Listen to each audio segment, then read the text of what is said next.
What is going on, guys? Welcome back to another recap and review of The Challenge, Season 38, Ride or Dies. As you can probably tell, I have been a little absent from The Challenge channels. I've still been posting up some vlogs, but even that's been a little hit or miss. But I'm back. I've been on the go the last few weeks with holidays and then right into Costa Rica. And then honestly, last week, I just didn't feel like recording one of these. I watched it like a day late, so I was like, is this even good? Should I do this? But we're back. Don't worry. Just in time for probably what I'm assuming is the last few episodes of the season. So we'll just jump back to the end of last week for a second. And they ended the big team twist, and they brought out the Ride or Dies that were still able to get a chance to get back in the game. So we see Fessy and Mariah reunited, Jordan and Anissa, who Jordan had just left, and Casey and Kenny, where Kenny was actually the first person who was out with this team twist. And so they have a chance to get back in the game. Fessy and Mariah win the first elimination that happened last week. And then this week we see Anissa and Jordan battling off against Casey and Kenny in a challenge classic, Not So Fast. This one, I was kind of torn of who I thought was going to win this.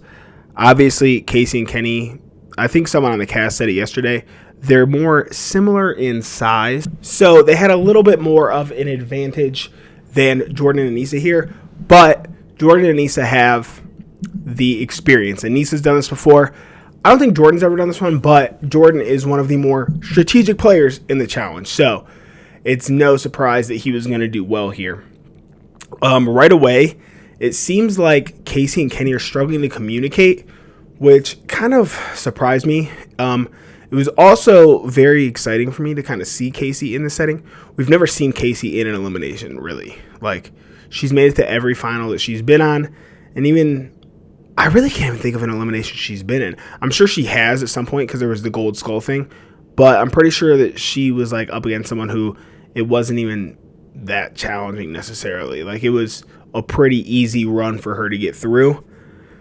But when they finish actually tying up the knot, it seems like Jordan and Anissa's is an absolute mess. Like, it is going to be hard to get out of, while Casey and Kenny's just like around one side. It's like they focused in one area, and yeah, it just wasn't great. So Jordan and Anissa actually end up winning, which we see Casey eliminated for the first time, which kind of sucks for her. I mean, she brings her brother on the show, and then the entire reason that she's off of the show now is because her brother got eliminated and put her in this predicament in the first place.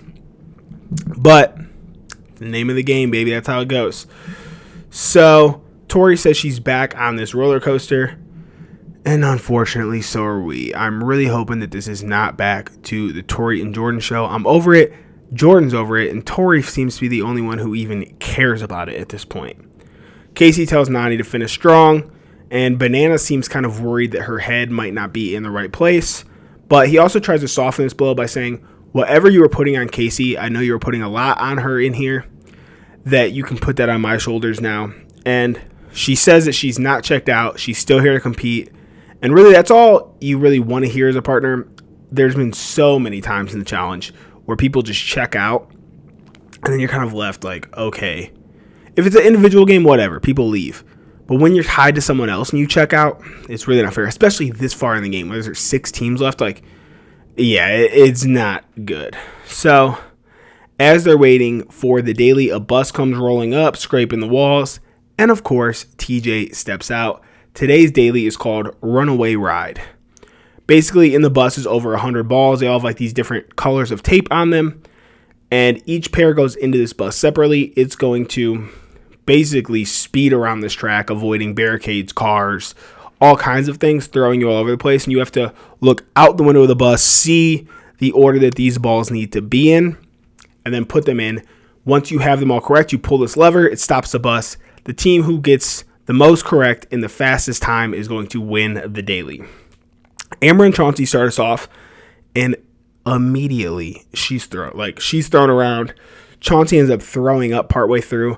I don't even think they get to pull the lever. Like, they aren't even close to being in the running to win this daily. Olivia and Horacio are next, and they are going quick. So much so the other teams can see how fast their balls are stacking up and know that if they got them all right, they're going to win. So next up, Jordan and Anissa, they get 1 out of 10 correct, which it tells us in the daily. It didn't say what Horacio and them got, so I thought, okay, they probably have a good chance.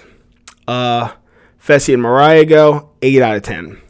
Tori and Devin go. Tori pukes all over herself before pulling the lever. Devin's kind of upset about this because he wanted to kind of double check her work, but they end up also getting 8 out of 10. Bananas and Nani go, and they get a full edit. Communication, dropping the balls in, working together. They pull the handle. Does not show theirs either, but because they got such a long edit, I already am thinking they won the daily. TJ comes, says one pair was head and shoulders above the rest, and of course, from that edit, it's Bananas and Nani. Because there are so few teams left, they get to save one, and the rest will automatically go to interrogation. So at the deliberation between Bananas and Nani, she said it's probably in their best interest to save Fessy, which I was kind of expecting Bananas to take a shot here, but I also forgot about his connection to Mariah. And after Nani kind of explains that Tori and Anissa would have saved each other, Horacio definitely not saving them. They've put him in, and they don't really know who Fessy would save. It does kind of make sense, I guess, to save him. It also gets him on your side, and they're probably the strongest team right now overall. So, at interrogation, Chauncey basically says, I want to go in. Amber's in agreement. I personally think that they saw the writing on the wall.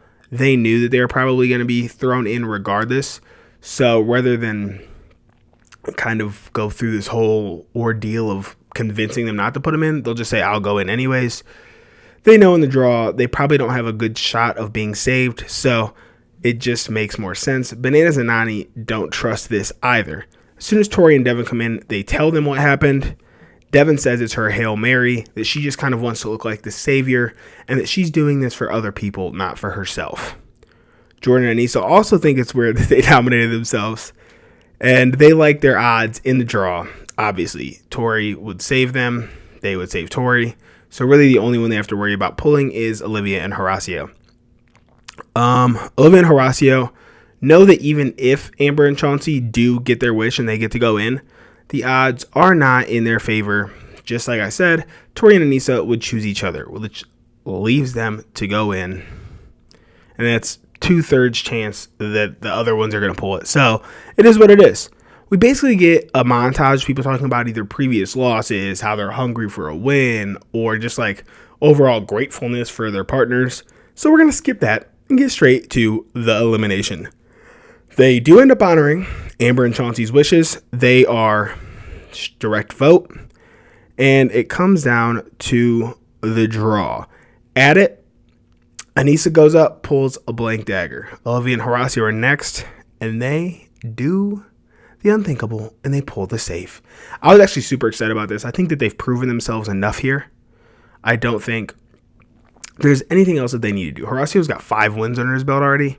Sure, it'd be cool to kind of break that record, but at this point, like, focus on getting to the final. Really, like, let's make this an amazing season for you, and let's get you all the way there, buddy. He is one of the most exciting rookies that I've seen in some years, and I'm rooting for the guy. Do I want him? There's some other people I want to win over him, but if he wins, I'm not going to be upset. The guy is a beast. So they decided to save Devin and Tori, which surprised me. I really thought that Horacio was going to vouch for Jordan. They seem like they've grown very close, and even Jordan says like that he was surprised by this, but now he knows.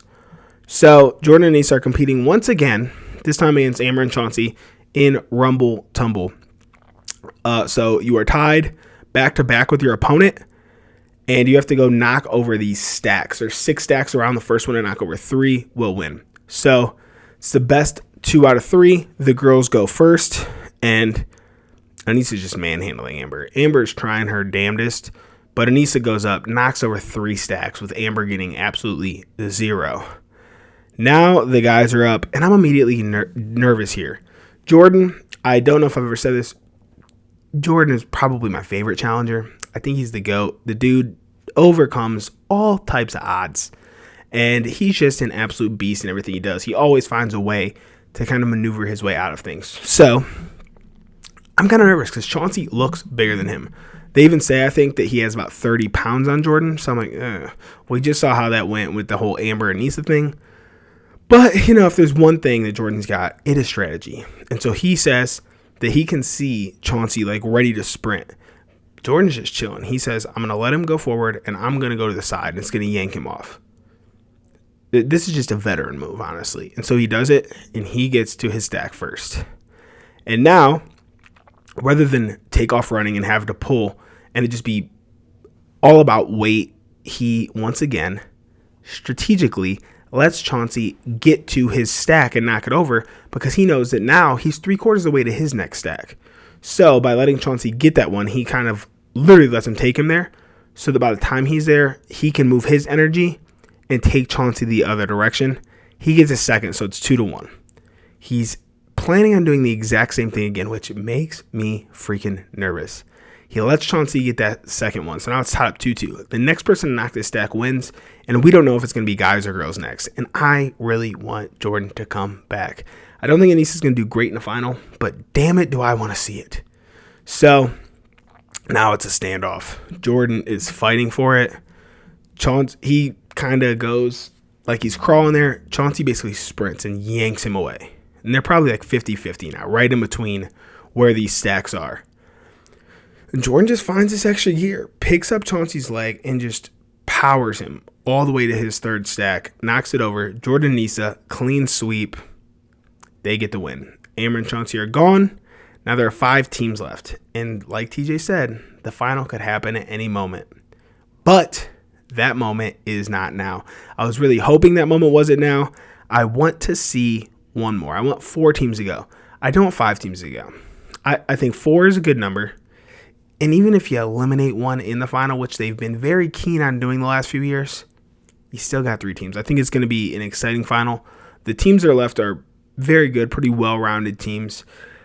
And I'm just excited for it. We got probably, 2, maybe 3 episodes left if they do like a split final.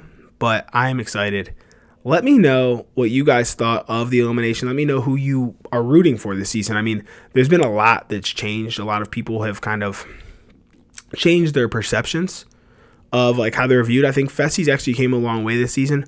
So let me know who you're rooting for and subscribe to the channel if you haven't already. Like this video to give it a little bit of a boost, and we will see you in the next one. Peace.